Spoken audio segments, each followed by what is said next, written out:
यानी UPSSC ने 22 और 23 दिसंबर 2018 को ग्राम विकास अधिकारी, ग्राम पंचायत अधिकारी और समाज कल्याण पर्यवेक्षक के पदों पर परीक्षा आयोजित की थी 16 जिलों के 572 परीक्षा केंद्रों पर।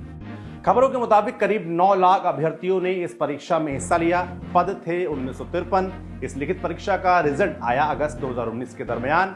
रिजल्ट के बाद बारी आती है भर्ती की। भर्ती के लिए होता है डॉक्यूमेंट वेरिफिकेशन। साल 2019 बीता, आ गया 2020, लेकिन डॉक्यूमेंट वेरिफिकेशन का कहीं कोई अता पता नहीं था। तो 6 फरवरी 2020 को अभ्यर्थी आयोग के सामने भूख हड़ताल पर बैठ गए। आयोग दबाव में था, छात्रों को मनाया गया और 29 फरवरी 2020 को वेरिफिकेशन का नोटिफिकेशन जारी कर दिया गया। जितने लोगों का चयन हुआ था उतने लोगों को वेरिफिकेशन के लिए नहीं बुलाया गया था। पद थे कुल 1953, लेकिन बुलाया गया 1553 लोगों को। लगभग 400 लोगों को नहीं बुलाया गया। जिन्हें नहीं बुलाया गया था उनके लिए आयोग ने कहा था कि जिन्हें नहीं बुलाया गया है उन्हें जांच पूरी होने के बाद बुलाया जाएगा। तो सवाल उठा कि आयोग जांच किस चीज की कर रहा है। दरअसल भर्ती में गड़बड़ी की शिकायत मिली थी और ये शिकायत की थी ग्रामीण विकास मंत्री राजेंद्र सिंह मोती ने। उन्होंने योगी आदित्यनाथ को परीक्षा का नतीजा आने की अगले ही दिन लेटर लिख परीक्षा में धांधली के आरोप लगाए। इस पत्र में राजेंद्र सिंह मोती ने 2 अभ्यर्थियों के रोल नंबर शेयर किए।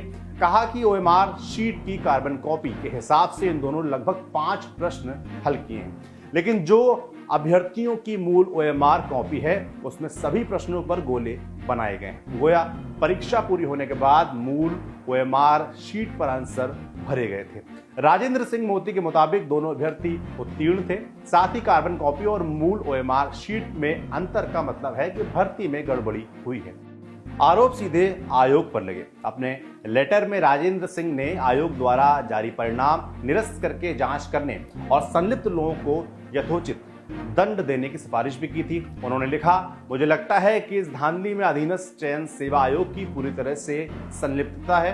प्रदेश के मेधावी बच्चों के साथ ये बहुत बड़ा अन्याय है और प्रदेश सरकार की ईमानदारी और पारदर्शिता के साथ एक मजाक है। अपने नोटिफिकेशन में आयोग ने इसी जांच की बात की थी जिस वजह से आयोग को बार बार तारीख को आगे बढ़ाना पड़ रहा था। और इसके साथ ही जिन 1553 लोगों की डॉक्यूमेंट के वेरिफिकेशन शुरू हुए थे, कोरोना और लॉकडाउन की वजह से उन्हें भी अनिश्चित काल के लिए टाल दिया गया। फिर प्राथमिक जांच हुई। खबरें बताती हैं कि इस जांच में OMR शीट में अंतर मिलने पर मेरिट में आए 136 अभ्यर्थियों को बाहर करते हुए उनके खिलाफ FIR दर्ज की गई। इतनी बड़ी संख्या में लोग मिले तो जांच अधिकारियों को लगा कि इस संख्या में इजाफा हो सकता है। जांच का दायरा बढ़ा दिया गया और SIT का गठन किया गया। खबरें बताती हैं कि SIT की जांच में परीक्षा में गड़बड़ी की बात सामने आई है और इसी बिना पर परीक्षा को निरस्त कर दिया गया। लेकिन इस परीक्षा के निरस्तीकरण के लिए आयोग की तरफ से जो पत्र जारी किया गया है उसमें कहीं भी कारण नहीं गिनाया गया है। इन 3 परीक्षाओं के साथ ही कुछ और परीक्षाओं को आयोग ने निरस्त किया है। ये आगामी परीक्षाएं थीं और खबरों के मुताबिक जिस एजेंसी को ग्राम विकास अधिकारी और पंचायत अधिकारी वाली परीक्षा को रेगुलेट करने की जिम्मेदारी दी गई थी, उसी एजेंसी को इन आगामी परीक्षाओं की जिम्मेदारी भी दी गई थी। ये परीक्षाएं हैं सहायक सांख्यिकी अधिकारी और सहायक शोध अधिकारी। परीक्षा की तारीख 8 मई 2021। दूसरी भर्ती है सहायक बोरिंग टेक्नीशियन की। परीक्षा की तारीख है 25 अप्रैल 2021 और तीसरी है वन रक्षक और वन्य जीव रक्षक। परीक्षा की तारीख है 4 अप्रैल 2021।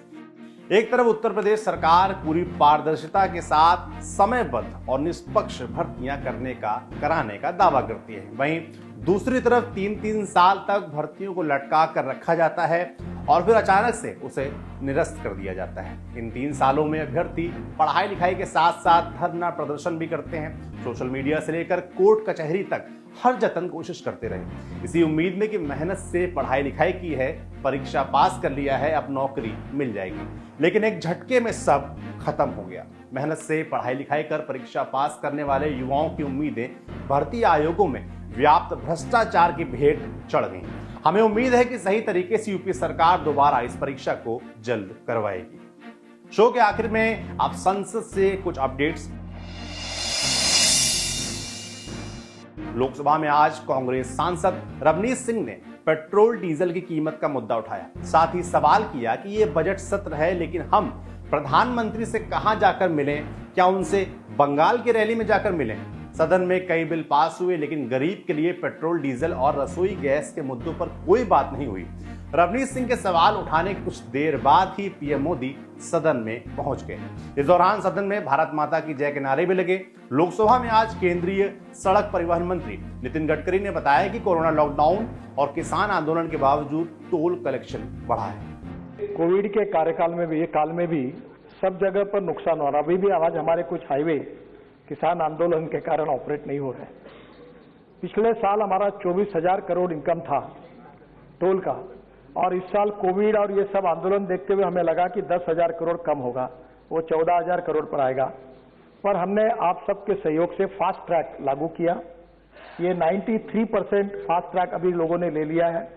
ये जो जयपुर में जाने वाला कौन सा नाका है, वो जो टोल नाका इम्पोर्टेंट खोला, कहीं कुछ तो भी नाम है, यहाँ दिल्ली से लगकर वहाँ बड़े बड़े आधा घंटा लोग रुकते थे।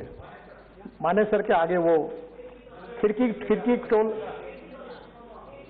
खिड़की टोला, वहाँ आधा घंटा लोग रुकते थे। आप कहीं भी, अब हमारे पास ऐसी सिस्टम है कि मैं कौन से टोल नाके पर आपको कितना मिनट कौन रुका है, इसका 1 मिनट में जवाब दे सकता हूँ।